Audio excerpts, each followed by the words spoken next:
మానవ జాతి సభ్య సమాజం తలదించుకునే సంఘటన యూపీలోని మీరట్లో జరిగింది. ఒక అమ్మాయి 2016లో అమ్మాయికి పెళ్ళైంది. ముస్కాన్ అమ్మాయి పేరు. అమ్మాయి తన భర్త లండన్లో మర్చెంట్ నేవీలో పనిచేస్తున్నాడు. కూతురు పుట్టినరోజుకని ఇండియాకు వచ్చాడు. అమ్మాయి చేసే చేష్టలు చూసి అతను కోప్పడ్డాడు.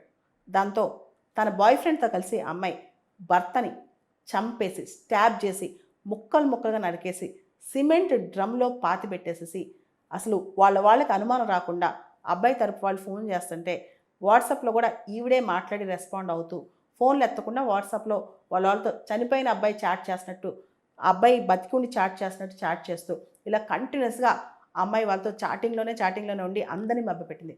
చివరికి యూపీ పోలీసులు ఈ మర్డర్ మిస్టరీని బయటికి తీశారు. అమ్మాయి ముస్కాన్ అనే అమ్మాయి లైఫ్ స్టైల్, డ్రగ్స్ వీటన్నిటికీ అలవాటు పడి భర్త కష్టపడి సంపాదిస్తుండే లండన్ నుంచి మర్చెంట్ నేవీలో పనిచేస్తూ ఆ భర్త వచ్చి చూసి కొన్ని కనిపెట్టినందుకు అతనే చంపేసి అతనే ముక్కలుగా అతని బాడీ పార్ట్స్ కట్ చేసిందనమాట. ఇంత దారుణమైన సమాజం. అమ్మాయి తల్లిదండ్రులు ఏమంటున్నారు తెలుసా? ఈ అమ్మాయి భూమి మీద ఉండడానికి అర్హురాలు కాదు, ఈ అమ్మాయికి ఉరిశిక్ష వేయండి, ఈ అమ్మాయిని చంపైండి అని చెప్పి అమ్మాయి తల్లిదండ్రులు కూడా వాళ్ళు స్టేట్మెంట్ ఇస్తున్నారనమాట. ఇంత ప్లాన్ చేసి కోల్డ్ బ్లడెడ్ మర్డర్ అనమాట. చాలా అసలు ఆ మర్డర్ పరిస్థితి చూస్తే కూడా ఇంత చిల్లింగా, ఇంత దారుణంగా భర్తను చంపగలదా, ఏమీ తప్పు చేయని భర్తనని చెప్పి చాలామంది క్వశ్చన్ చేస్తున్నారనమాట.